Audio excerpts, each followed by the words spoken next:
ನಮಸ್ಕಾರ. ಪ್ರಜಾರಾಜ್ಯ ಕನ್ನಡ ನ್ಯೂಸ್ಗೆ ಸ್ವಾಗತ. ನಾನು ರಾಮಗೌಡ ಪಾಟೀಲ್.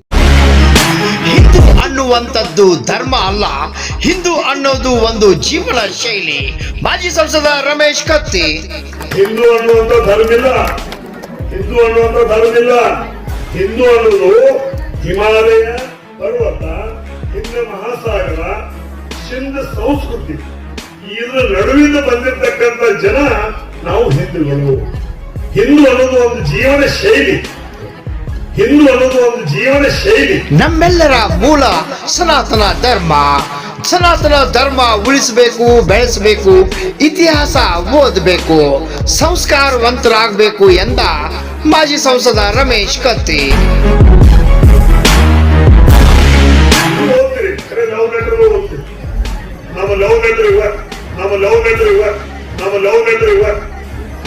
ರಾಮಾಯಣ ನಮ್ಮ ಲವ್ ಲೆಟರು, ಭಗವದ್ಗೀತಾ ನಮ್ಮ ಲವ್ ಲೆಟರು, ಮಹಾಭಾರತ ನಮ್ಮ ಲವ್ ಲೆಟರು. ಯಾಕಂದ್ರೆ ನಮ್ಮ ಇತಿಹಾಸವನ್ನ ನಾವು ತಿಳ್ಕೊಂಡಾಗೆ ನಮ್ಮ ಈ ಸನಾತನ ಧರ್ಮದ ಬಗ್ಗೆ ನಮಗೆ ತಿಳಿಯುತ್ತದೆ. ಯಾವ ಇತಿಹಾಸ ಬರುತ್ತಾನ ಅವು ಇತಿಹಾಸ ಸೃಷ್ಟಿ ಮಾಡ್ತಾನ, ಯಾವ ಇತಿಹಾಸ ಬರುತ್ತಾನ ಅವು ಇತಿಹಾಸ ಸೃಷ್ಟಿ ಮಾಡ್ತಾನ. ಧರ್ಮ ಇದ್ರೆ ಅದು ಕೇವಲ ಸನಾತನ ಧರ್ಮ. ಸನಾತನ ಧರ್ಮ. ಹಿಂದೂ ಅನ್ನುವಂಥ ಧರ್ಮ ಇಲ್ಲ, ಹಿಂದೂ ಅನ್ನುವಂಥ ಧರ್ಮ ಇಲ್ಲ. ಹಿಂದೂ ಅನ್ನೋದು ಹಿಮಾಲಯ ಪರ್ವತ, ಹಿಂದ ಮಹಾಸಾಗರ, ಸಿಂಧ್ ಸಂಸ್ಕೃತಿ, ಇದರ ನಡುವಿಂದ ಬಂದಿರತಕ್ಕಂಥ ಜನ ನಾವು ಹಿಂದೂಗಳು. ಹಿಂದೂ ಅನ್ನೋದು ಒಂದು ಜೀವನ ಶೈಲಿ, ಒಳ್ಳೆಯ ಆಚಾರ ವಿಚಾರ ಸಂಸ್ಕಾರವನ್ನು ಇಟ್ಟುಕೊಂಡಿರ್ತಕ್ಕಂಥ ಹಿಂದೂಗಳು ನಾವು. ಆದ್ರೆ ನಮ್ಮ ನಿಜವಾಗಿರ್ತಕ್ಕಂಥ ಧರ್ಮ ಇವತ್ತು ಸನಾತನ. ಸನಾತನ ಧರ್ಮ ಅಂದ್ರೆ ನಾವು ಸೂರ್ಯನನ್ನ ಪೂಜೆ ಮಾಡೋರು, ಚಂದ್ರನ ಪೂಜೆ ಮಾಡೋರು, ಭೂಮಿಯನ್ನು ಪೂಜೆ ಮಾಡೋರು, ಆಕಾಶವನ್ನು ಪೂಜೆ ಮಾಡೋರು, ಕಲ್ಲನ್ನು ಪೂಜೆ ಮಾಡೋರು, ಬೆಂಕಿಯನ್ನು ಪೂಜೆ ಮಾಡೋರು, ಮಳೆಯನ್ನ ಪೂಜೆ ಮಾಡೋರು, ನೀರನ್ನ ಪೂಜೆ ಮಾಡೋರು, ಗಿಡವನ್ನ ಪೂಜೆ ಮಾಡೋರು, ನಿಸರ್ಗವನ್ನ ಪೂಜೆ ಮಾಡೋರು, ತಂದೆ ತಾಯಿಯನ್ನು ಪೂಜೆ ಮಾಡೋರು, ಅಕ್ಕ ತಂಗಿಯನ್ನ ಪೂಜೆ ಮಾಡೋರು, ಮಕ್ಕಳನ್ನ ಪೂಜೆ ಮಾಡೋರು. ಅದೇ ಯಾವ ಸನಾತನ ಧರ್ಮದ ಮೂಲ ಉದ್ದೇಶದ ಇವತ್ತು ದಿವಸ ಮನುಷ್ಯನಾಗಿ ನಾವು ಈ ಭೂಮಿ ಮೇಲೆ ಹುಟ್ಟಿದೀವಿ. ಯಾರಿಂದ ನಾವು ಬದುಕಾಕತ್ತೀವಿ? ಬದುಕಲಿಕ್ಕೆ ಗಾಳಿ ಬೇಕು, ಬದುಕಾಕೆ ನೀರು ಬೇಕು, ಬದುಕಾಕೆ ಬೆಂಕಿ ಬೇಕು, ಬದುಕಾಕೆ ಭೂಮಿ ಬೇಕು, ಬದುಕಾಕೆ ಮರ ಬೇಕು, ಬದುಕಾಕೆ ನಿಸರ್ಗ ಬೇಕು, ಬದುಕಾಕೆ ಮಕ್ಕಳು ಬೇಕು, ಹೆಂಡತಿ ಬೇಕು, ಅವು ಬೇಕು, ಅಕ್ಕ ಬೇಕು, ತಂಗಿ ಬೇಕು. ಇವು ಎಲ್ಲರನ್ನು ಪೂಜೆ ಮಾಡುವಂತಂದ್ರೆ ಸನಾತನ ಧರ್ಮ. ಈ ಸನಾತನ ಧರ್ಮ ಎಲ್ಲ ಸಮಾಜವನ್ನು ತಗೊಂಡು ಹೋಗ್ತದೆ.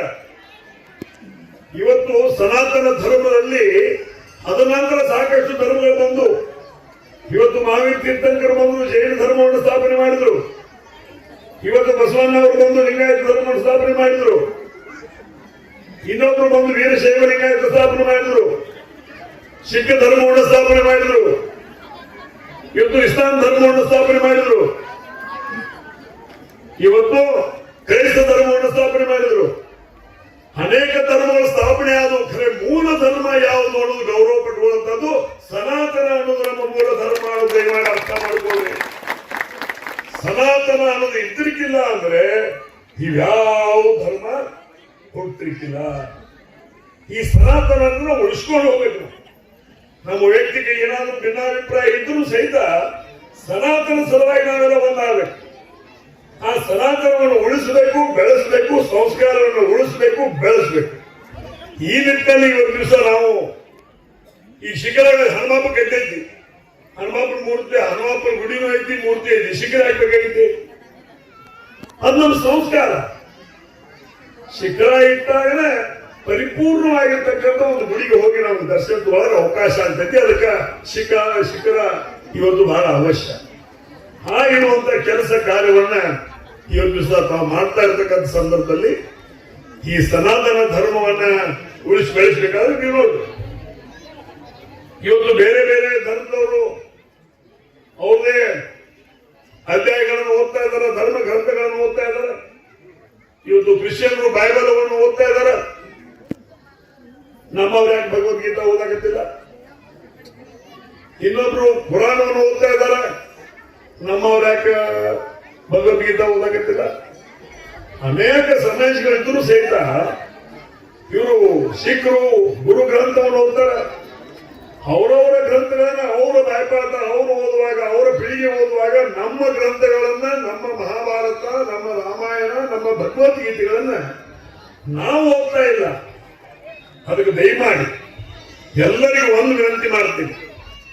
ಈಗ ನಿಮ್ಮ ಮೊಬೈಲ್ ಏನು ರಿಂಗ್ಟೋನ್ ಅದಾವ, ಅದನ್ನ ಹನುಮಾನ್ ಚಾಲಿಸ ಇಟ್ಟ ನೀವು ಸಾಕಷ್ಟು ಪ್ರವೃತ್ತಿಯನ್ನು ಹೊಂದುತ್ತೀರಿ ಅನ್ನುವಂತ ವಿಶ್ವಾಸ ನನಗೆ ಅದ ಅನ್ನುವಂಥ ಮಾತನ್ನ ಈ ಸಂದರ್ಭದಲ್ಲಿ ಹೇಳಲಿಕ್ಕೆ ಇಚ್ಛೆ ಪಡ್ತಾ ಇದ್ರೆ. ಕೇವಲ ನಮ್ಮ ಮೊಬೈಲ್ ರಿಂಗ್ಟೋನ್ ಅನ್ನು ಇವತ್ತು ದಿವಸ ಹನುಮಾನ್ ಚಾಲಿಸ ನೀವು ಇಟ್ರೆ ಅದರಲ್ಲಿ ಪರಿಪೂರ್ಣವಾಗಿರ್ತಕ್ಕಂಥ ಜೀವನದುದ್ದಕ್ಕೂ ಹನುಮಾನ್ ಚಾಲಿಸದಲ್ಲಿ ಏನಿದೆ ನಮ್ಮ ಸನಾತನ ಧರ್ಮದ ಎಲ್ಲೂ ಅದರಲ್ಲಿದೆ. ಅದನ್ನು ಇಡುವಂತ ಕೆಲಸ ನಮ್ಮ ಯುವಕರು, ನಮ್ಮ ಹೆಣ್ಮಕ್ಳು, ಸಹೋದರ ಸಹೋದರಿಯರು, ಹಿರಿಯರು ಎಲ್ಲರೂ ಕೂಡಿ ಮಾಡಬೇಕು ಅನ್ನೋದು ಮಾತನ್ನು ಹೇಳ್ತಾ, ಮತ್ತೆ ಸನಾತನ ಧರ್ಮ ಯಾವರನ್ನಕ್ಕೆ ಕೆಟ್ಟ ಬೆಳೆಸೋದಿಲ್ಲ, ಎಲ್ಲವನ್ನ ಕರ್ಕೊಂಡು ಹೋಗೋರು ನಾವು. ಆದ್ರೆ ಇತ್ತೀಚಲಾಗಿ ಧರ್ಮಗಳಲ್ಲಿ ನಾವು ಓದುದು ಬಂದ್ ಮಾಡಿದೀವಿ. ನೀವು ಅನ್ಬೋದು, ನೀವು ರಮೇಶ್ ಗಂಟಿ ಮಂಗಮ್ಮಗೆ ಏನೇನು ಓದ್ತಾ ಅಂತ ಹೇಳಿ. ನಾವು ಖಾಲಿ ಇದ್ದಾಗ ಓದ್ತಾರೆ. ಯಾಕಂದ್ರೆ ಪುಸ್ತಕ ನಮ್ಮ ಸಲಹೆ ಬರ್ತಿದಾರ. ನೀವು ಬರೀಬೋ, ನೀವು ಓದ್ಬೋದು, ನಾನು ಓದ್ಬೋದು. ನೀವು ಓದ್ತೀರಿ, ಖರೆ ಲವ್ ಲೆಟರ್ ಓದ್ತೀರಿ. ನಮ್ಮ ಲವ್ ಲೆಟರ್ ಇವ ರಾಮಾಯಣ, ನಮ್ಮ ಲವ್ ಲೆಟರು ಭಗವದ್ಗೀತಾ, ನಮ್ಮ ಲವ್ ಲೆಟರು ಮಹಾಭಾರತ, ನಮ್ಮ ಲವ್ ಲೆಟರ್. ಯಾಕಂದ್ರೆ ನಮ್ಮ ಇತಿಹಾಸವನ್ನ ನಾವು ತಿಳ್ಕೊಂಡಾಗೆ ನಮ್ಮ ಈ ಸನಾತನ ಧರ್ಮದ ಬಗ್ಗೆ ನಮಗೆ ತಿಳಿತದ. ಯಾವ ಇತಿಹಾಸ ಬರುತ್ತಾನ ನಾವು ಇತಿಹಾಸ ಸೃಷ್ಟಿ ಮಾಡ್ತಾನ. ನಮ್ಮ ಇತಿಹಾಸ ನಮಗೆ ಗೊತ್ತಾಗಿರೋದಲ್ಲ, ಇತಿಹಾಸ ನಾವು ಸೃಷ್ಟಿ ಮಾಡಕ್ ಶಕ್ಯ ಇಲ್ಲ.